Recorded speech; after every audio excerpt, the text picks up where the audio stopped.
va voir sœur Jeanne Antide Touret. Vous la connaissez? Parce que je ne sais pas si beaucoup la connaissent, hein. À part toi. C'est la fondatrice des Filles de la Charité.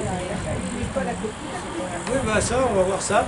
Les Filles de la Charité, il y en avait pas mal, hein, des Sœurs de la Charité. Mais ce n'est pas celle de Saint-Vincent-de-Paul. Mais c'est celle qu'on avait dans nos paroisses à nous. Il y en avait à Drumel, la Tresserve, dans là-bas, sur Chambéry, je sais pas. Bon alors, on y va pour Sœur Jeanne Antide Touret, fondatrice des Filles de la Charité. Donc, sa vie, pas facile, une fille très très courageuse, hein. On va voir ça. Elle naît le 27 novembre 1765 à Sancey en France-Comté. Voilà. Donc ceux qui sont de là-bas, dans une famille de cultivateurs aisés. Bon, elle grandit dans la foi simple et solide de son milieu et tout naturellement se pose la question d'une vocation religieuse. Bon, là, c'était classique avant, dans des familles un peu pratiquantes, il y a toujours un ou l'autre qui se pose la question d'être prêtre ou d'être religieux ou religieuse. Voilà. Elle hésite entre la vocation contemplative.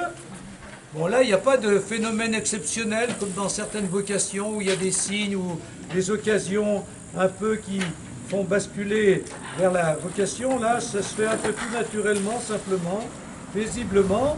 Mais elle hésite entre la vocation contemplative et la vocation apostolique. Mais finalement, choisit d'être active au service des plus pauvres en entrant dans la congrégation des Filles de la Charité de Saint-Vincent-de-Paul. Donc elle commence comme ça. Comment? C'est bien Saint-Vincent-de-Paul. Oui, mais au début. Au début. Au début. Attendez. Faut attendre. Elle a commencé comme ça. Noviciat, premiers engagements, tout se passe pour le mieux, vous voyez, tout naturellement, tout simplement. Sauf que le 14 juillet 1789, le 14 juillet ça vous dit quelque chose, hein? C'est la prise de la Bastille.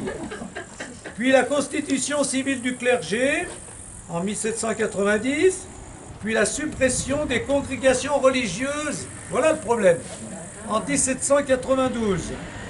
Puis la terreur en 1793. Vous voyez, donc les chrétiens ont déjà vécu des choses difficiles. Hein, depuis toujours, rien n'est simple, et là, voilà le problème de cette époque. Comme ses sœurs, Jeanne Antide est renvoyée. Voilà, donc c'est ça le problème. Donc, des Filles de la Charité. Les renvoyée, elle retourne dans sa famille, parce qu'elle ne peut pas faire autrement, puisque les congrégations sont supprimées. Dans le Doubs, en essayant de continuer à soigner les malades. Bon, c'était ce qu'elle faisait avec les Filles de la Charité. À enseigner les enfants. Hein, les sœurs, souvent, c'était ça, hein, les malades et l'éducation. Voilà. Donc, les Filles de la Charité, c'est... Et puis, à aider les prêtres réfractaires. Hein, puisqu'il y a des prêtres qui ne veulent pas jouer le jeu de la Révolution. Donc, voilà. Ils se cachent, etc. Ce qui lui vaut d'être dénoncé et interrogé. Donc, déjà là, elle lutte contre ça. Elle tient bon pour faire face aux révolutionnaires. Même si on a vu qu'elle, plus ou moins, qu'elle défendait les prêtres réfractaires ou qu'elle les aidait. Donc, elle est arrêtée, elle tient bon, tout en se sentant appelée à se retirer dans les pays étrangers pour vivre dans la retraite et la sainte pauvreté. Donc, elle se dit, ben oui, mais si je ne peux pas continuer à vivre ma vocation en France, il faut aller ailleurs, dans les pays étrangers. Il n'y a pas la révolution, les influences de la révolution française. Donc, elle se sent appelée à partir. À l'Assomption 1795, donc elle a 30 ans. Elle s'en va rejoindre en Suisse la Société des Solitaires, une société mi-laïque et mi-religieuse fondée par un prêtre du Haut-Doubs. Voilà, donc elle se réfugie en Suisse pour vivre plus ou moins sa vocation, mais la vie des solitaires est une vie en errance, donc c'est un peu spécial, c'est pas une vie communautaire, stable, donc c'est une vie en errance à travers la Suisse, l'Allemagne. Donc, elle commence par être en Suisse, puis après, elle part en Allemagne, donc dans le cadre de cette société qui est un peu spéciale.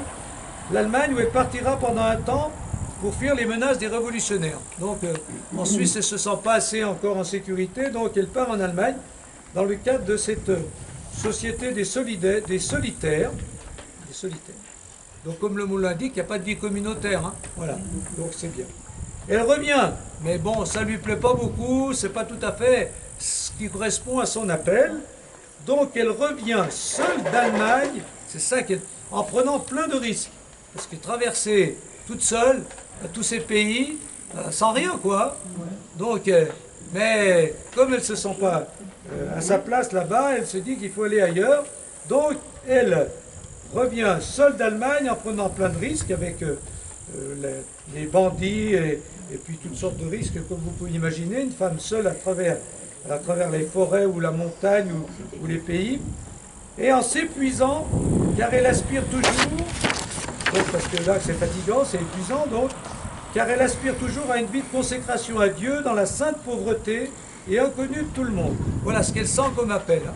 Donc la société des solitaires, ça ne sait pas encore tout à fait ce qu'elle veut, donc elle retourne d'Allemagne en prenant tous ces risques, en se disant, il faut à tout prix que je trouve ma vocation, ma place, et donc elle, c'est se consacrer à Dieu dans la sainte pauvreté et un peu dans l'anonymat, inconnu de tout le monde. C'est là l'appel. Vous savez, les vocations, ça évolue en fonction aussi des circonstances, de ce qui se passe à l'extérieur de nous et de ce qui se passe à l'intérieur de nous.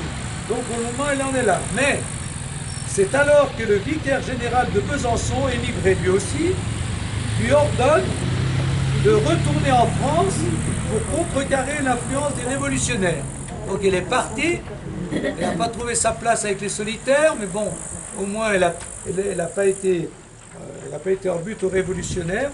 Mais comme ça ne correspond pas, elle revient, mais elle dit je vais trouver ma place, mais c'est un appel extérieur qui va bousculer sa vie. Donc le vicaire général de Besançon, qui est émigré, donc ils doivent se rencontrer, je ne sais pas où, mais ça c'est pas important, il retourner en France. Par obéissance, parce que c'est une femme qui a beaucoup de personnalité, beaucoup de courage, mais qui obéit aussi à ses supérieurs, pas à n'importe lesquels d'ailleurs, on va voir ça. Donc elle sélectionne les supérieurs à qui elle doit obéir. Par obéissance, elle repasse la frontière et commence par accueillir dans une chambre de louage ses premières écolières le 11 avril 1799. Voilà. Et inaugure alors sa première journée d'école.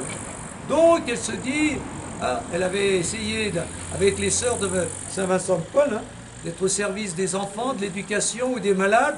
Et là, en retournant pour obéir au vicaire général, elle dit, bon, je vais essayer de faire quelque chose dans le sens de ma première vocation.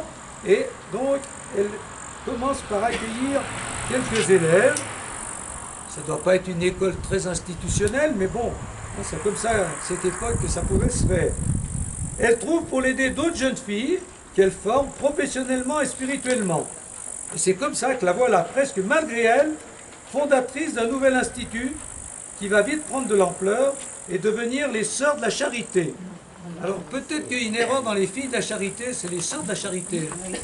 Les filles de la Charité, c'est Saint-Vincent-de-Paul.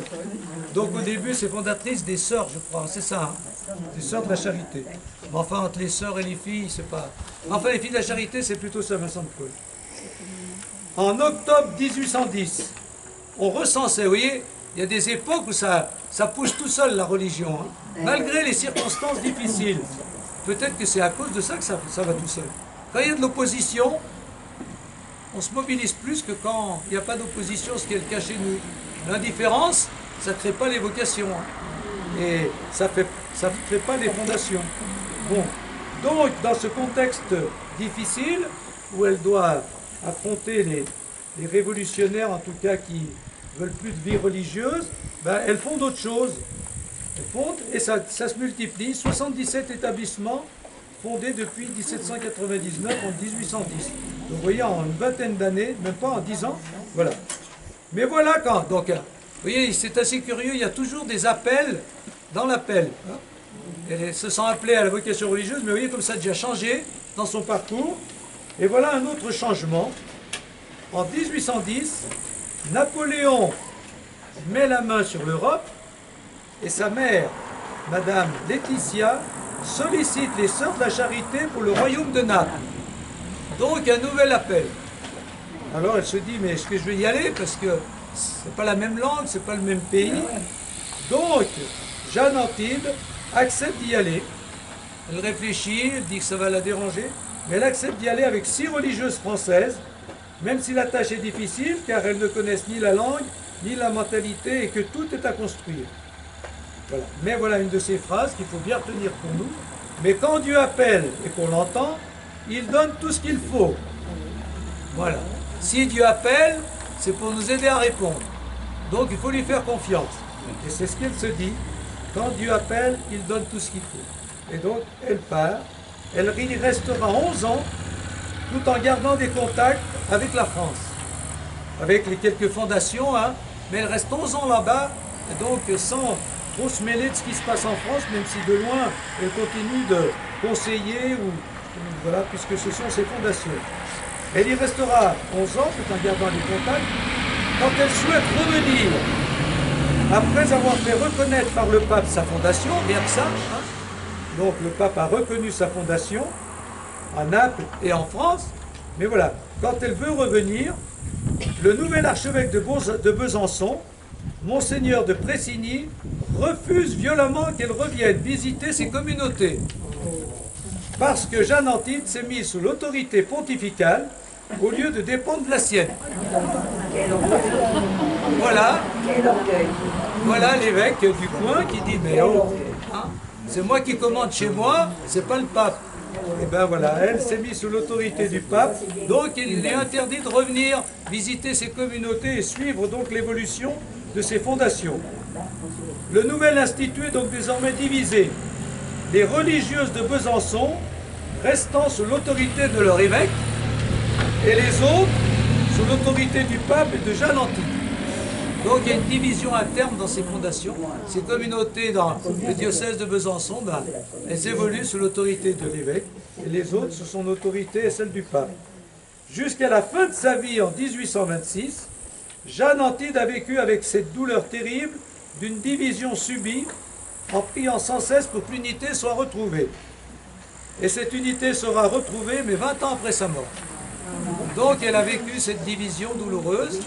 Voilà. Comme quoi, hein, c'est pas facile. On a vu toute sa vie, ça n'a pas été bien facile. Hein. Je ne vais pas tout expliquer, tout dire, mais elle est courageuse, elle est tenace, et elle suit toujours l'appel de Dieu intérieur en fonction des circonstances. Et voilà, quand elle doit buter sur comme sur cet évêque, c'est 20 ans après la mort de Monseigneur de Besançon ou de Jeanne?